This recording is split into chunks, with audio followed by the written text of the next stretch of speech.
Hello everyone. I hope आप सब अच्छे होंगे और अपनी प्रिपरेशन अच्छे से कर पा रहे होंगे। आज हम स्टार्ट करते हैं गेट 2024 वाले पेपर से पार्शियल डिफरेंशियल इक्वेशन के जो क्वेश्चंस थे उनके सॉल्यूशंस। तो उस वाले पेपर में 4 क्वेश्चन पूछे गए थे पीडी से, जिसमें हमसे क्वेश्चन पूछे गए थे हीट वेव लेप्लस इक्वेशंस, और एक क्वेश्चन पूछा गया था कैनोनिकल फॉर्म से, यानी जो हम ये वाला टॉपिक होता है पीडी को ट्रांसफॉर्म करने का, transform the PD into another PD, जहाँ पर हमें दो फंक्शन दिए हुए होते हैं यू और वी, जिनके फॉर्म में हम फिर चेंज करके ट्रांसफॉर्म करते हैं, जिसको हम कैनोनिकल फॉर्म भी बोलते हैं। तो ये वाले क्वेश्चन नंबर थे 23, 46, 62 और 65। तो हम स्टार्ट करेंगे और इस डिटेल्ड में डिस्कशन करेंगे सारे क्वेश्चंस का, चारों के चारों क्वेश्चंस का। तो स्टार्ट करते हैं। सबसे पहले क्वेश्चन नंबर 23, जिसमें हमें ये वाली स्टेटमेंट दी गई है कि यू एक्स टी सोल्यूशन दे रखा है ये वाली पार्शियल डिफरेंशियल इक्वेशन का, जिसमें ये वाली कंडीशंस दे रखी हैं साथ में। तो हमें डिफाइन कर रखा है, उसके बाद इसका सॉल्यूशन हमें निकालना है यू एक्स टी। फिर क्या करना है, यू एक्स टी का स्क्वायर करके उसका इंटीग्रेशन करना है 0 से 1 में, और जिसको बोल रखा है उन्होंने जी टी फंक्शन, जहाँ पर टी ग्रेटर देन 0। तो ये बोला है कि इस जी टी फंक्शन के लिए कौन सी स्टेटमेंट करेक्ट होगी, मतलब ये जी है वो डिक्रीज़ करेगा या इंक्रीज़ करेगा 0 से इन्फिनिटी में, और जो limit at T tends to infinity G of T होगी उसकी वैल्यू क्या होगी, एग्जिस्ट करेगी या नहीं करेगी, और करेगी तो क्या वैल्यू आएगी, हमें ये बताना है। ठीक है, तो पहले तो हमें ये वाली डिफरेंशियल इक्वेशन का सॉल्यूशन निकालना पड़ेगा यू। जब यू निकलेगा तो यहाँ पर तब हम जी के बारे में बात कर पाएंगे। तो देखो जो यू वाला जो है वो यहाँ पर किया है मैंने आगे, ये वाला। ठीक है, तो हमें ये वाली गिवन पार्शियल डिफरेंशियल इक्वेशन दे रखी है। तो साथ में कंडीशन दे रखी है एक्स के ऊपर कि एक्स 0 से 1 के बीच में है और टी ग्रेटर देन 0 है, और ये वाली कंडीशन दे रखी है। देखो U at 0 T, U at 1 T is equal to 0। तो कुछ इस तरीके से होता है ना कि जैसे यहाँ पर 0 है और यहाँ पर 1 है, तो यहाँ पर हमें अगर दोनों ये वाले जो बाउंड्री पॉइंट्स हैं इनके ऊपर कंडीशन दी हुई होती है, जैसे यू एट एक्स टी होता है ना, जो सॉल्यूशन में ऐसे होता है यू एट एक्स टी। तो जब एक्स की वैल्यू एक बार 0 ले लेंगे और एक बार जो यहाँ पर जैसे 1 है, तो स्टैंडर्ड में क्या होता है ए होता है, मतलब ऐसे होता है 0 से ए। तो यहाँ पर एक बार ए ले लेते हैं, एक बार 0 ले लेते हैं। तो U at 0 T, U at a T, उनकी जो भी वैल्यूज़ होती हैं उन कंडीशंस को हम क्या बोलते हैं, बाउंड्री कंडीशंस बोलते हैं। क्योंकि देखो ये जो दोनों पॉइंट्स हैं ये बाउंड्री पॉइंट्स हैं। ठीक है, और अब जब हमें पता है कि इनिशियली क्या होता है, टाइम 0 होता है स्टार्टिंग में। तो जब जहाँ पर क्या होता है यू एक्स टी के अंदर जब टी को 0 ले लेता है, तो ये वाली कंडीशन क्या होती है, इनिशियल कंडीशन होती है। ठीक है, ये सब हमें पता है, हमने पढ़ रखे हैं ये वाले टॉपिक्स। तो अब इसमें क्या है कि जैसे यहाँ पर बोल रखा है यू एट 0 टी और यू एट 1 टी, जो बाउंड्री पॉइंट्स के ऊपर जो वैल्यू दे रखी है यू की वो 0 दे रखी है। ठीक है, बाउंड्री कंडीशंस बोलते हैं जिसको हम, यू एट एक्स 0 जो कि टाइम जब 0 है तब, यानी कि जिसको हम इनिशियल कंडीशन बोलते हैं, ये साइन पाई एक्स दे रखी है। ठीक है, तो अब हम जब ये वाली इक्वेशन है इसको स्टैंडर्ड जो हीट इक्वेशन होती है उससे कंपेयर करते हैं। तो स्टैंडर्ड जो हीट इक्वेशन होती है वो क्या होती है, जैसे curl you upon curl t is equal to k into curl square u upon curl x square होते हैं, जहाँ पर एक्स 0 से ए में बिलोंग करता है और टी हमेशा ग्रेटर देन 0 होता है। तो जैसे यहाँ पर देखो हमारी ए की वैल्यू कितनी है, ए की वैल्यू 1 दे रखी है। ठीक है, और यहाँ पर जो 4 है, यहाँ पर स्टैंडर्ड में के होता है तो उसका मतलब के की वैल्यू 4 दे रखी है। के जिसको हम कांस्टेंट बोलते हैं, हीट कांस्टेंट, जिसकी वैल्यू के 4 दे रखी है। यू एट 0 टी और U at a T equal to 0 होता है, जिनको हम बाउंड्री कंडीशंस बोलते हैं। और ये वाला केस कौन सा, होमोजीनियस बाउंड्री कंडीशन का केस है। ये एक केस दूसरा होता है जिसमें नॉन होमोजीनियस भी होते हैं। तो हमें क्या कौन सा दे रखा है, देखो होमोजीनियस बाउंड्री कंडीशंस का केस दे रखा है, यहाँ पर ए की जगह पर 1 पुट कर रखा है। ठीक है, तो यू एट एक्स 0 जो हमें साइन पाई एक्स दे रखा है इसको हम एफ एक्स बोलते हैं। ठीक है, क्योंकि टी तो हट गया, टी 0 पुट करने के बाद, तो ये स्पेशली एक्स का फंक्शन बच गया, तो ये एफ एक्स बोल देते हैं इसको। U at X 0 is equal to F X, जिसकी वैल्यू साइन पाई एक्स दे रखी है। ये क्या है, इनिशियल कंडीशन है क्योंकि टाइम 0 है। तो अब जब हम इसको हमने कंपेयर किया ये वाली इक्वेशन के साथ हमारी ये जो गिवन इक्वेशन थी वन वाली इसको, तो हमें क्या मिला कि ए की वैल्यू 1 मिल गई, के की वैल्यू 4 मिल गई, और एफ एक्स जो इनिशियल कंडीशन के ऊपर जो फंक्शन मिलता है उसकी वैल्यू साइन पाई एक्स मिल गई। और हमारी जो इक्वेशन है वो क्या है, फाइनाइट होमोजेनियस हीट इक्वेशन है। अब फाइनाइट क्यों है, क्योंकि देखो एक्स के ऊपर कंडीशन दे रखी है ना, एक्स एट 0 से 1 के बीच में है, तो जैसे 0 से ए के बीच में जब होता था तो ऐसे ही 0 से 1 के बीच में है, तो इसका मतलब ये फाइनाइट है। और जब कंडीशन ना दे रखी हो तो कुछ ऐसा दिया मिलता है उस केस में, इनफाइनाइट वाले केस में, कि X belongs to real number, या फिर X belongs to minus infinity to infinity, या फिर जीरो टू इन्फिनिटी, वो वाले केसेज हैं। लेकिन हमारे यहाँ पर हमें फाइनाइट दे रखा है इस क्वेश्चन में, तो इसका मतलब ये फाइनाइट है। और होमोजीनियस इसलिए है क्योंकि यहाँ पर ना साइड में ये वाला जो लिख रखा है 4 into curl square you upon curl x square, यहाँ पर प्लस में कोई एफ ऑफ अगर एक्स टी कुछ दिया हुआ मिलता है तो उस केस में नॉन होमोजीनियस होती है, लेकिन यहाँ पर वो वाली वैल्यू क्या है, 0 है, तो ये होमोजीनियस है। ठीक है, तो अब जो ये वाली जो हमने ये सेकंड वाली इक्वेशन से कंपेयर किया है हमारी गिवन इक्वेशन को, इसका जो फॉर्मूला होता है, जो सॉल्यूशन होता है, वो सॉल्यूशन का फॉर्मूला ये होता है, ये हमें याद रखना पड़ेगा। जनरल सॉल्यूशन क्या है, general solution is given by u x T is equal to summation n from 1 to infinity e n sine n pi x by a into e की power minus n square pi square upon a square k t. ठीक है, that means u x T is equal to summation n from 1 to infinity. अब हमारे पास ए की value क्या है, ए की value तो 1 है, ये तो यहाँ पर हमने 1 पुट कर दिया, तो ई की power minus k n square into pi square by a square, a की जगह पर 1 आ गया, तो ये क्या बन गया, N square into pi square upon 1 आ गया, इंटू के की वैल्यू कितनी आई थी हमारी, 4 आई थी, तो माइनस के साथ में 4 से मल्टीप्लाई होगी, तो -4 को आगे लिख दिया इंटू में टी। ठीक है, क्योंकि ए की वैल्यू तो 1 थी और टी की वैल्यू भी 1 थी। ठीक है, इसलिए तो ये हमारा वो हो गया सॉल्यूशन। अब हमें क्या करना है, ये वाले सॉल्यूशन में हम क्या करते हैं, जो भी हमें इनिशियल कंडीशन दी हुई दे रखी होती है, इनिशियल कंडीशन का मतलब जब टाइम 0 है तो यू एट एक्स 0 हम उस कंडीशन का यूज करते हैं।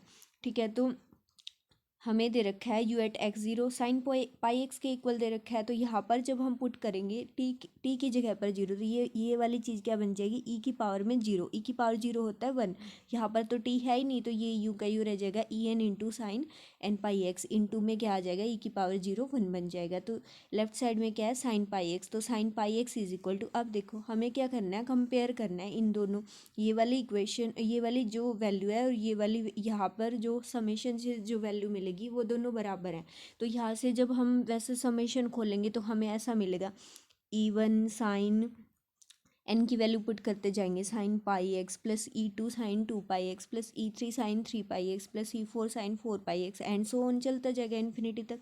लेकिन हमें जो कंपेयर करना है, ये सारी जो वैल्यू है ना, देखो सम होकर इन्फिनिटी तक सम करना है, और ये सिर्फ इस वैल्यू के इक्वल है, तो इस वैल्यू के इक्वल ये कब आ सकती है, जब जैसे हम जो वैल्यूज़ पुट करते जाएंगे सारी वैल्यूज़, तो यहाँ से हमें जो ये वाली टर्म, जैसे यहाँ पर देखो, यहाँ पर n की जगह पर 1 है ना, तो इसमें जो n की जगह पर 1 वाली जो टर्म आएगी ना, क्या बनेगी वो, E1 into sine pi x, बाकी सारी जो टर्म्स हैं उन सब की वैल्यू क्या मिलेगी, 0, यहाँ से लेफ्ट साइड से कंपेयर करने के बाद। ठीक है, तो that means sine pi X is equal to E1 into sine pi X, यहाँ से हमें E1 की वैल्यू क्या क्या मिल गई, ये इसको लिख सकते हैं ना 1 into sine pi x, that means E1 की वैल्यू तो हमें क्या मिल गई, 1 मिल गई, और बाकी सारे जो ई आईज हैं 1 से ग्रेटर देन के लिए, जैसे E2 E3 E4 E5 and सोन, वो सारे क्या हो गए, 0 0 हो गए, क्योंकि इधर तो है ही नहीं लेफ्ट साइड में तो कोई ऐसे टर्म।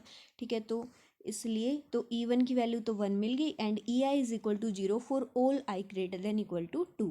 ठीक है, तो इसका मतलब सॉल्यूशन क्या हो गया हमारा यू एक्स टी। अब जो ये वाली इक्वेशन है स्टार, जहाँ पर हमने सॉल्यूशन लिखा था, इसमें इनिशियल कंडीशन लगाने से पहले, तो यहाँ पर क्या हो जाएगा, हमें सिर्फ E1 की वैल्यू मिले, बाकी सारे ई आईज है वो 0 मिल गए, तो इसका मतलब जब समेशन में बाकी जब हम बाकी सारे टर्म पुट करेंगे, E2 sine 2 pi X into में यहाँ पर भी 2 पुट करके, वो सारी टर्म्स फिर 3 4 एंड सो ऑन, वो सारी टर्म्स तो 0 हो जाएंगी, क्योंकि हमें E2 E3 ये सब की वैल्यू, सारों की वैल्यू 0 मिल गई, तो यहाँ से हमें क्या मिलेगा, सिर्फ n इक्वल टू 1 पुट करने पे सॉल्यूशन मिलेगा, तो U x T is equal to, यहाँ पर क्या आएगा, E1 इंटू साइन एन की जगह पर 1 पुट करने पे साइन पाई एक्स, यहाँ पर एन की जगह पर 1 पुट करने पर ई की पावर -4 पाई स्क्वायर टी। ठीक है, तो यहाँ से इस वाली इक्वेशन से हमने क्या लिख दिया, E1 साइन पाई एक्स ई की पावर -4 पाई स्क्वायर टी, ये वाली वैल्यू हमने पुट कर दी। अब E1 की वैल्यू तो 1 आई थी, तो E1 की जगह पर 1 पुट कर दिया, तो हमें ये सॉल्यूशन मिल गया UXT is equal to sine pi x into e की पावर -4 पाई स्क्वायर टी, जो कि हमारा रिक्वायर्ड सॉल्यूशन है। कई बार यहाँ तक ही पूछता है कि सॉल्यूशन बताओ, फिर इसके बाद क्या कर देते हैं कि ये वाला जो सॉल्यूशन है ना, जैसे कुछ ऐसे बोल देंगे U एट 1π/2, मतलब इस पॉइंट के ऊपर वैल्यू क्या होगी, तो हमें क्या करना पड़ेगा, x की जगह पर, यहाँ पर x की जगह पर 1 पुट करना पड़ेगा और t की जगह पर π/2 पुट करना पड़ेगा। मतलब ऐसे ऐसे किन्हीं भी पॉइंट्स के ऊपर एक तरीके से हमें पर्टिकुलर वैल्यू पूछ लेते हैं, मतलब पर्टिकुलर सॉल्यूशन पूछ लेते हैं। मतलब कुछ किसी ऑप्शन में किसी पॉइंट के ऊपर वैल्यू पूछ ली, किसी दूसरे ऑप्शन में दूसरे पॉइंट के ऊपर वैल्यू पूछ ली, ऐसे होता है। पर इस वाले क्वेश्चन में हमें क्या बोला गया है, आगे मतलब कि कोई g कोई फंक्शन बना रखा है, इस वाले फंक्शन की हेल्प से हमें उसके ऊपर डिस्कस करना है कि वो कैसा होगा। तो इसलिए उस वाले में क्या था, इंटीग्रेशन के अंदर UXT का होल स्क्वायर का इंटीग्रेशन कर रखा था, तो हमें क्या करना पड़ेगा, जो UXT आया उसको स्क्वायर कर दिया, तो इसका स्क्वायर करेंगे तो ये साइन स्क्वायर पाई एक्स हो जाएगा इंटू ई की पावर -8 पाई स्क्वायर टी हो जाएगा। अब हमें क्या करना है, जो GT कंसिडर करके चल रखा है, GT is equal to integration 0 से 1, ये वाली जो वैल्यू, ये वाली वैल्यू का स्क्वायर इंटू DX, ये वाली वैल्यू हमने यहाँ पर पुट कर दी। ठीक है, अब देखो ये इंटीग्रेशन x के रिस्पेक्ट में है, तो x के रिस्पेक्ट में है तो t वाली टर्म को तो बाहर निकाल सकते, तो ये वाली जो टर्म है e की पावर -8 पाई स्क्वायर टी, इस वाली टर्म को मैंने बाहर लिख दिया। तो यहाँ से ये क्या बन जाएगा, इंटू में साथ में आ जाएगा इंटीग्रेशन 0 से 1 sine square pi x into DX। ठीक है, तो यहाँ से हम जब इंटीग्रेशन करेंगे, इंटीग्रेशन करने से पहले हम क्या लिख सकते हैं, साइन स्क्वायर पाई एक्स को हम लिख सकते हैं 1 minus cos 2 pi x by 2 लिख सकते हैं, क्योंकि साइन स्क्वायर थीटा होता है ना 1 माइनस कोस 2 थीटा अपॉन 2, तो ये 1/2 जो था उसको तो बाहर लिख दिया, तो ये 1 minus cos 2 pi x DX को अंदर लिख दिया। ठीक है, ये वाली टर्म।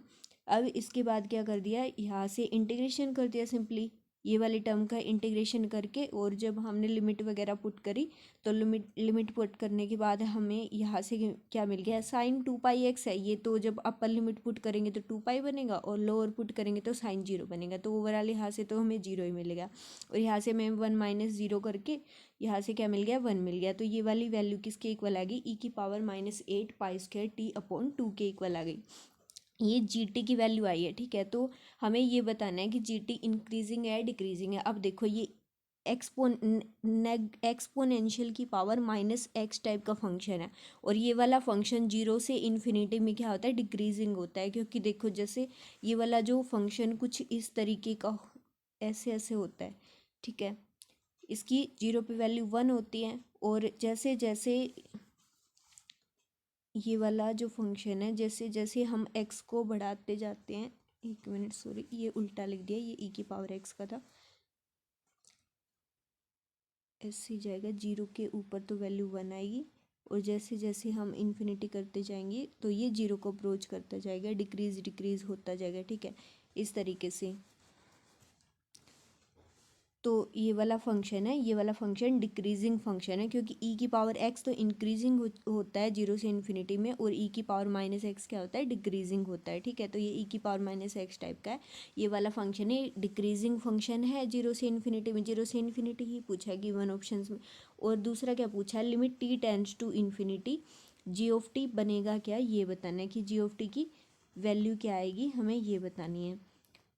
तो जब हम यहाँ पर करेंगे t टेंस टू इन्फिनिटी, तो ये e की पावर -इन्फिनिटी बनेगा, और e की पावर -इन्फिनिटी क्या होता है, 0 होता है, तो ये 0.2 करके 0 बन जाएगा। तो इसका मतलब क्या होगा, GT function is decreasing and limit t tends to infinity GT is equal to 0, जो कि देखो हमें ऑप्शन नंबर ए में दे रखा था, ये वाला यहाँ पे मिलेगा, g is decreasing on 0 to infinity and limit t tends to infinity GT is equal to 0। ठीक है, तो ऑप्शन नंबर ए सही है। देखो इसमें बोला है कि डिक्रीजिंग बट लिमिट की वैल्यू गलत दे रखी है, तो ये वाला गलत हो गया। इसमें बोला इंक्रीजिंग लेकिन GT does not exist, limit does not exist, ये भी गलत है, लिमिट की वैल्यू गलत दे रखी है, तो ये भी गलत है। ठीक है, तो ऑप्शन नंबर ए सही हो गया। ठीक है, इसके बाद इसका नेक्स्ट वाला ये वाला जो 62 वाला जो क्वेश्चन है ये देखते हैं। इसमें हमें बोला है, एक minute, 62 UXT with the solution of initial value problem this. ये वाली इनिशियल वैल्यू प्रॉब्लम दे रखी है जहाँ पर अब देखो इसमें x r में बिलोंग करता है, इसका मतलब हम बोल सकते हैं माइनस इन्फिनिटी से इन्फिनिटी जा रहा है r, ठीक है। और अब देखो यहाँ पर जब दोनों के ऊपर स्क्वायर होता है, दोनों का सेकेंड पार्शियल डेरिवेटिव होता है x का भी और t का भी, उस केस में क्या होती है, वेव इक्वेशन होती है। और जब t का सिंगल पार्शियल डेरिवेटिव और u का टी के रिस्पेक्ट में सिंगल पार्शियल डेरिवेटिव और एक्स के रिस्पेक्ट में डबल पार्शियल डेरिवेटिव जब होता है तो वो हीट इक्वेशन थी, जैसे कि पिछले क्वेश्चन में थी। तो अब इसमें दोनों के रिस्पेक्ट में डबल पार्शियल डेरिवेटिव है, तो इसका मतलब ये वेव इक्वेशन है, ठीक है। अब वेव इक्वेशन तो है, और कौन सी टाइप की है, यहाँ पर एक्स पूरे आर में बिलोंग कर रहा है, मतलब माइनस इन्फिनिटी से इन्फिनिटी जा रहा है, तो ये कौन सी है, इनफाइनाइट वेव इक्वेशन है, ठीक है। और यहाँ पर राइट साइड में जीरो भी है साथ में, मतलब वो F of x T function है वो भी नहीं दे रखा, तो इसका मतलब ये क्या है, होमोजीनियस इनफाइनाइट वेव इक्वेशन है, ठीक है। हमें ये चीज़ें ऑब्जर्व करनी पड़ेंगी स्टेटमेंट देखते ही। साथ में क्या दे रखा है, U at X zero is equal to this, जिस फंक्शन को हम एफ एक्स बोलते थे, मतलब U at X zero is equal to F X, उसकी वैल्यू जीरो दे रखी है। साथ में क्या दे रखा है, यू टी, ये क्या है, curl you upon curl T at X zero, that means ये क्या है, U T at X zero, मतलब यू का partial derivative with respect to T at X zero, जिसको हम फंक्शन जी एक्स बोलते थे वेव इक्वेशन में, उसकी वैल्यू हमें ये दे रखी है कि जब एक्स जीरो से वन में है तो ये वाली वैल्यू है, और अदरवाइज जब जीरो से वन में नहीं है बाकी पॉइंट्स के लिए जीरो वैल्यू है।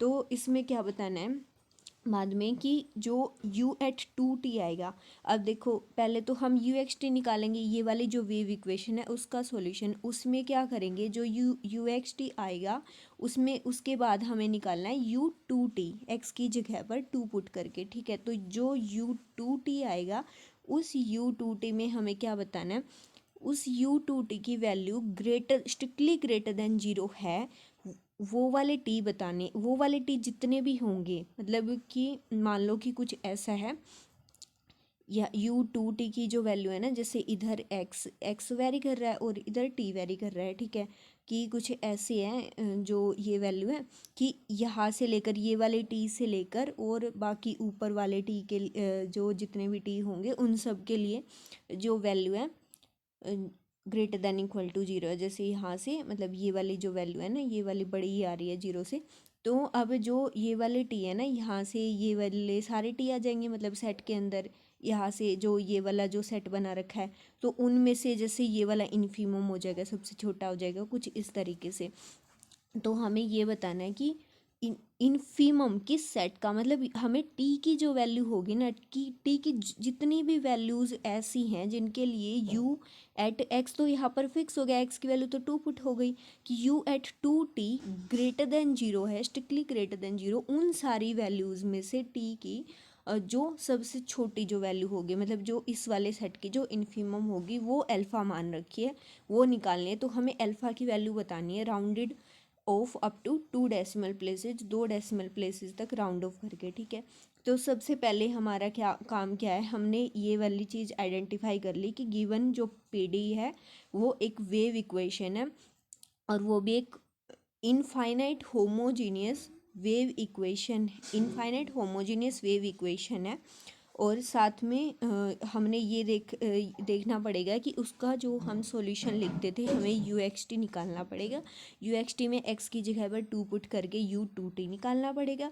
ये देखना पड़ेगा कि यू टू टी कब ग्रेटर देन जीरो है, वहाँ से हमें कुछ टी के ऊपर कंडीशन मिलेगी, देन हम ये वाले सेट की इन्फीमम निकाल पाएंगे, मतलब टी की ऐसी लिस्ट वैल्यू निकाल पाएंगे जिसके लिए U to T greater than zero है, ठीक है।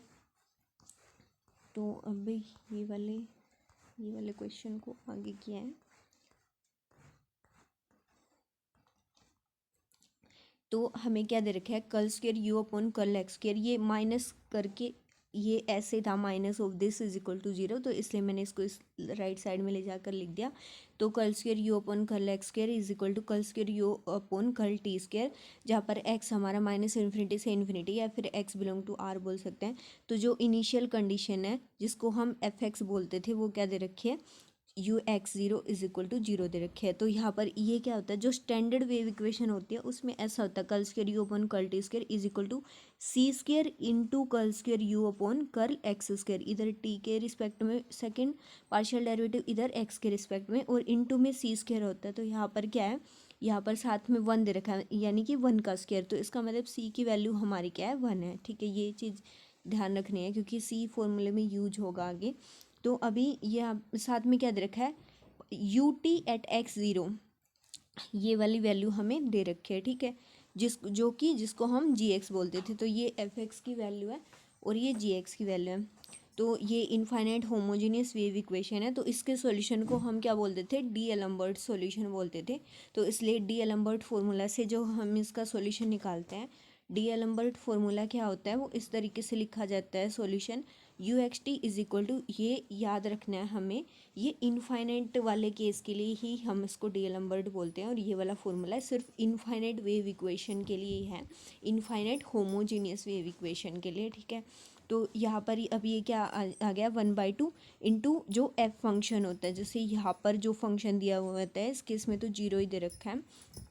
तो यहाँ पर क्या होता है, F of X minus C T plus F of X plus C T into, इस पूरे के इंटू में 1/2 होता है मल्टीप्लाई में, प्लस के क्या होता है 1/2 c integration x minus C t to x plus C t g s d s. तो जो ये वाला जी एस डी एस क्या होता है, यहाँ पर जो जी फंक्शन हमें दे रखा था ना उसका इंटीग्रेशन करना होता है। तो यहाँ पर f तो जीरो दे रखा है क्योंकि एफ एक्स जीरो है, सारे के सारे x के लिए हमें दे रखा है इनिशियल कंडीशन से। तो यहाँ पर ये वाले जो F x minus T x plus T ये वाले सारे जीरो हो जाएंगे दोनों चीज़ें। तो यहाँ पर हमें जीरो मिल गया। 1/2 इंटू सी की वैल्यू कितनी है, 1 है, तो ये 1/2 आ जाएगा। इंटीग्रेशन एक्स माइनस सी टी, सी की वैल्यू 1 है तो एक्स माइनस टी से एक्स प्लस टी आ जाएगा, ये जी एस डी एस हो जाएगा। अब जी एस की वैल्यू, तो ये ओवरऑल क्या बन गया, u x T is equal to 1/2 into integration minus x minus t से x plus t g s d s. ठीक है, तो अब हमें तो यू एट टू टी निकालना है। U at two T is equal to X की जगह पर हमने 2 पुट कर दिया, तो 2 माइनस टी से 2 plus t g s d s आ गया है इंटीग्रेशन। अब यू एट टू टी की ये वैल्यू है क्योंकि अब यहाँ पर हमने जी एस की वैल्यू पुट कर दी, देखो ये वाली, जब 0 से 1 और हम इंटीग्रेशन भी तो 0 से 1 ही कर रहे हैं ना, देखो। हाँ, जब ये वाली जो वैल्यूज़ है ना 2 से टी और 2 प्लस टी, ये वाली कंडीशन हमें याद रख के चलनी है। यहीं यहीं से हमें टी के ऊपर कंडीशन मिलेगी कि 2 प्लस टी और 2 माइनस टी दोनों जो वैल्यूज़ हैं वो 0 से 1 के बीच में होनी चाहिए, तभी हम ये वाली वैल्यू पुट करेंगे ये वाली। तो जी एस, क्योंकि अब अगर ये उस जब 0 से 1 में नहीं होंगे उस केस में तो जीरो ही बन जाएगा। ठीक है, तो यहाँ पर यहाँ से क्या मिलेगा, ये जी एक्स की वैल्यू है तो जी एस क्या हो जाएगा, एस की पावर 4 इंटू 1 माइनस एस की होल की पावर 4। तो यहाँ से हमें मिल जाएगा एस की पावर 4 इंटू 1 माइनस एस की पावर 4 इंटू डी एस। तो हमें पता है कि जो सेट हमें दिया गया, हमें निकालना है ना t such that u to t strictly greater than zero, तो u to t strictly greater than zero होगा। और तो उस वो वाला जो फंक्शन होगा यू टू टी, इसकी जो वैल्यू तो यहाँ से हमें ये मिली है इंटीग्रेशन से, यू टू टी की वैल्यू ये वाली आई है। तो इसका मतलब ये वाली वैल्यू यू टू टी की value strictly greater than zero का मतलब है ये वाली वैल्यू है यू टू टी की, ये ग्रेटर देन जीरो। और ये इंटीग्रेशन कब ग्रेटर देन जीरो होगा, जब जो ये वाली जो वैल्यू है जी, ये वाली जो लिमिट्स है हम बोलेंगे ना कि ये 0 से 1 के बीच में आएंगी। ठीक है, 0 से 1 के बीच में आएंगी तो हम क्या बोल सकते हैं कि जो यहाँ से ये भी लिख सकते हैं, जैसे कि हमने इसको लेस देन 1 लिया है, जब हम 2 माइनस टी को ग्रेटर देन जीरो लेंगे, अगर हम ये भी बोल सकते हैं ना कि भाई इसको लेस देन 1 ही लिखा, मतलब ये ऐसा होगा ना, 0 से तो 0 से ग्रेटर देन और 1 से लेस देन ऐसे होगा। लेकिन जीरो ये वाली कंडीशन से लेने से तो हमें क्या मिलेगा, ये वाली से तो हमें ये मिलेगा कि जो टी है ना वो 2 से छोटा होगा, टी लेस देन 2। लेकिन हमें तो सेट जो रिक्वायर्ड सेट में क्या पूछा गया है कि T greater then 1, T greater then 0 होने के लिए, मतलब यू 2t ग्रेटर देन 0 के लिए हमें क्या वैल्यू मिलेगी, टी की मिनिमम वैल्यू पूछी है। तो यानी कि टी ये वाली वैल्यू कुछ m और उससे बड़ी वाली वैल्यू कौन सी होंगी, ठीक है। तो हमें ये देखना है कि t लेस देन 2 में तो हमें ये नहीं पता चलेगा कि छोटी वैल्यू क्या है। तो इसलिए जब इसको 1 से छोटे के साथ, 1 से छोटी वाली कंडीशन है कि 2 माइनस टी लेस देन 1 होगा, उससे कंपेयर करेंगे। तो यहाँ से हमें क्या मिलेगा कि टी ग्रेटर देन है 1 से, ठीक है। तो यहाँ से ये भी बोल सकते हैं 2 प्लस टी ग्रेटर देन 0, यहाँ से ले, या फिर इससे भी बोल सकते हैं कि 2 प्लस टी लेस देन 1। यहाँ से भी हम क्या बोल सकते हैं कि जो टी है वो 1 से बड़ा होगा, ठीक है। यहाँ से ये आएगा ना कि माइनस टी लेस देन होगा -1 से, दैट इसका माइनस टी, तो इसका मतलब टी की वैल्यू 1 से बड़ी होगी, ठीक है।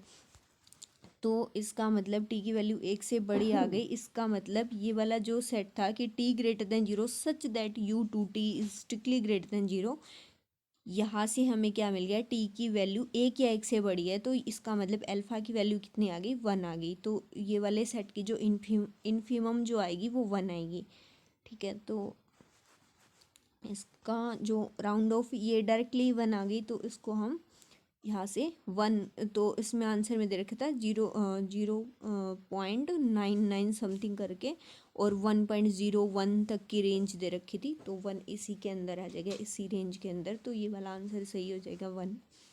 तो जो बाकी 2 क्वेश्चन हैं उनको हम नेक्स्ट लेक्चर में करेंगे। आई होप आपको ये वाले दोनों क्वेश्चन अच्छे से क्लियर हो गए होंगे। Thank you, all the very best.